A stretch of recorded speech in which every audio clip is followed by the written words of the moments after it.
Welcome back sa Free Thinking Pinoy Channel. Mahilig ka ba sa mga dinosaur? Kasi kung oo, dapat kang bumisita sa The Royal Tyrrell Museum of Paleontology located sa Drumheller, Alberta, Canada. Ito kasi ang museo na naglalaman ng pinakamalaking koleksyon ng buto ng dinosaur. Fossil ang tawag sa mga naiwang buto ng hayop gaya na lang ng buto na ito ng Triceratops. Napakaastig ng mga fossil dahil ilan sa mga buto ng dinosaur na nakadisplay rito ay 100 milyong taon na ang edad. Bihira lang ang makakita ng fossil dahil hindi naman lahat ng buto ng dinosaur ay nagiging ganito. Umabot ng araw sa 160,000 piraso ng fossil ang nakalagak rito sa The Royal Tyrrell Museum. Ilan sa pinakamalaki nilang display ay ang fossil ng Borealopelta na nahukay sa isang minahan sa Fort McMurray noong taong 2011. Ito ang itsura ng Borealopelta nung nabubuhay pa ito. Ang fossil na ito ay binansagang world's best preserved armored dinosaur dahil halos buong buo pa ang katawan nito. Isa naman sa pinakasikat nilang display sa Royal Tyrrell Museum ay ang buto ng T-Rex na tinawag nilang Black Beauty. Nangitim daw ang buto ng T-Rex ni Black Beauty dahil sa uri ng kemikal sa lupa kung saan ito nahukay. Fun fact, alam mo ba na ang buto ni Black Beauty ay nadiskubre ng batang high school student na si Jeff Baker sa Crownes Pass area noong 1980? Nakita raw ng batang si Jeff Baker ang itim na bato sa tabing ilog. Nang hinukay niya ito, saka na lamang niya nalaman na isa pala itong buto ng T-Rex. Ang astig, di ba? Dahil sa mga museo gaya nito, dumami ang mga tao na naging interesado sa usapin ng mga dinosaur. Sa tingin ko, importante na mapag-aralan natin ang mga fossil ng dinosaur. Pwede kasi nitong dagdagan ng ating kaalaman tungkol sa nakaraan ng ating planeta noong panahon na wala pang mga tao. Paleontologist nga pala ang tawag sa mga scientist na eksperto sa pag-aaral ng fossil at iba pang labi ng sinaunang hayop at halaman. Ayon sa tala ng mga paleontologist, ang buto ng Nyasasaurus parringtoni ang pinakamatandang fossil ng dinosaur na nadiskubre. Ang tansya nila nasa 200 milyong taon na ang edad ng buto na ito.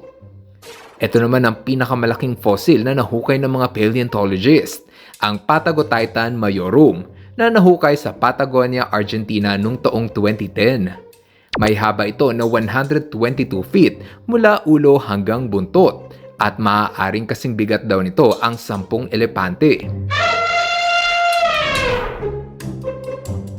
Pero paano nga ba nakakahanap ng fossil ang mga paleontologist?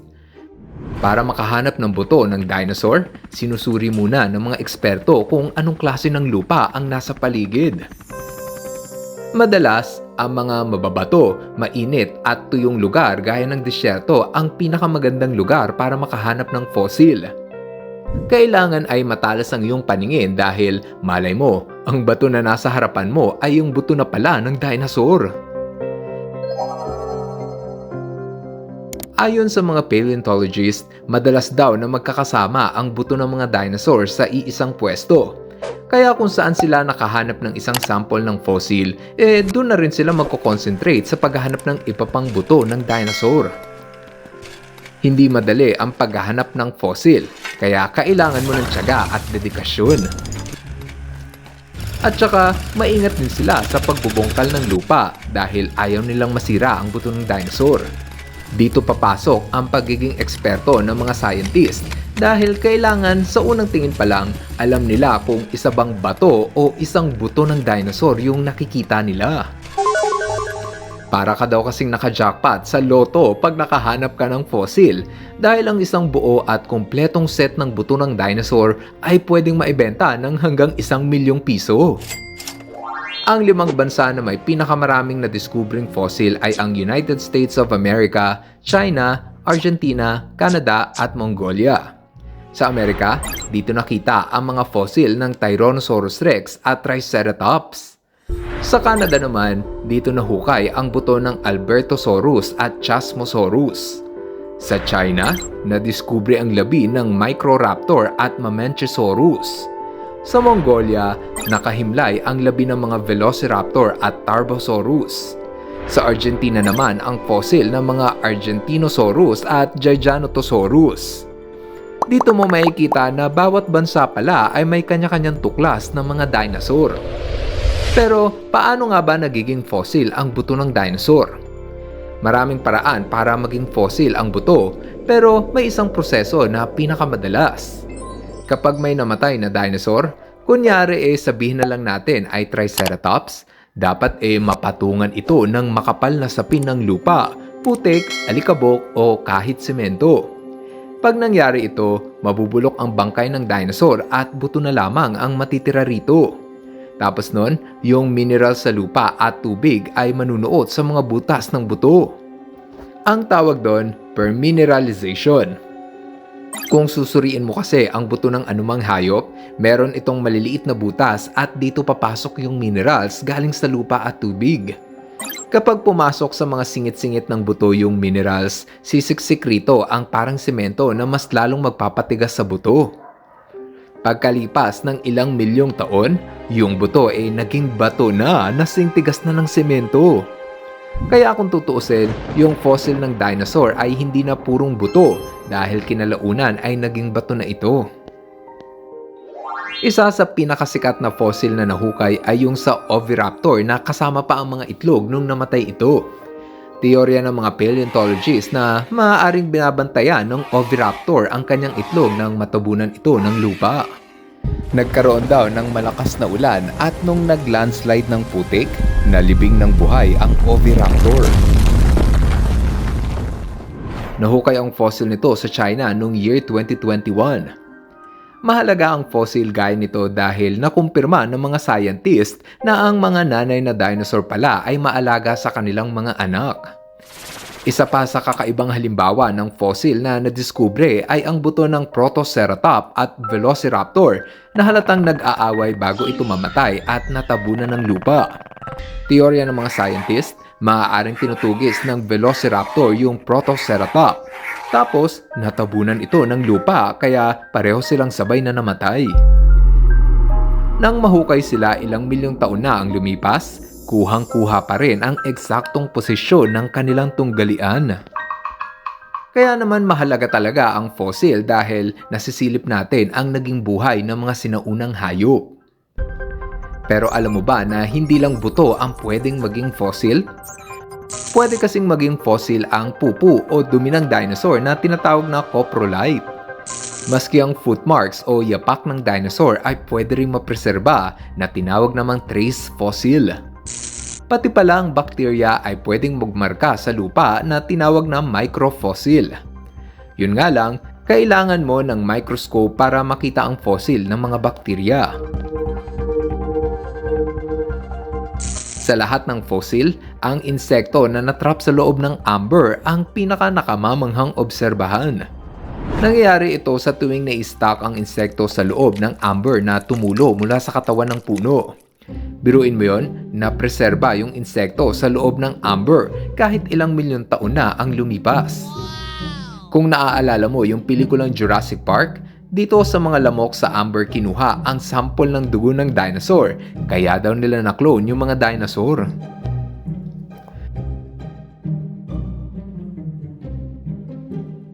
Siguro, marahil ay nagtataka ka kung bakit hindi lahat ng namatay na dinosaur ay naging fossil. Ganito kasi yan. Pag namatay ang dinosaur gaya ng Stegosaurus, kakainin ito ng ibang dinosaur, kaya maghihiwa-hiwalay ang katawan nito. Tapos pag umulan, aanurin ng tubig ang mga buto nito kaya masisira ang forma. Minsan, tatapak-tapakan ito ng ibang dinosaur kaya nadudurog ang mga natitirang piraso ng buto. Sa huli, halos wala nang natira sa labi ng dinosaur kaya hindi na ito nagiging fossil pa. Pwede pa rin namang maging fossil yung buto pero hindi na nakumpleto. Kaya nga isa sa pinakamahirap na trabaho ng mga paleontologist ay ang pagkilala at pagtukoy sa tamang bahagi ng buto kung saan ito nabibilang. Gaya ng buto ng T-Rex, madalas hindi naman kumpleto ang mga buto na nahuhukay ng mga paleontologist. Kaya bilang siyentipiko, kailangan malaman nila kung ano ang nawawalang parte ng dinosaur upang malaman ang tunay nitong forma. Madalas nga ginagaya ang forma ng dinosaur sa katawan ng mga ibon dahil ito ang pinakamalapit nitong kamag-anak na natitirang buhay sa ngayon. May mga fossil naman na buong buo kaya madali itong tukuyin sa unang tingin pa lang. Gaya ng ulo na ito ang butas ng mata, ito ang panga at ito ang nguso. Bukod pa riyan, ang mga paleontologists ay nagpapalitan ng opinyon at impormasyon para mas maging wasto ang pagkakabuo nila sa buto ng dinosaur.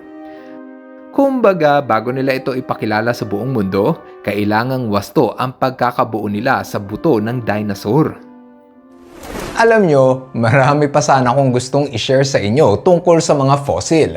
Isa sa pinakagusto ko sanang ibahagi sa inyo kung paano ba nalalaman ang edad ng buto ng dinosaur at iba pang mga fossil.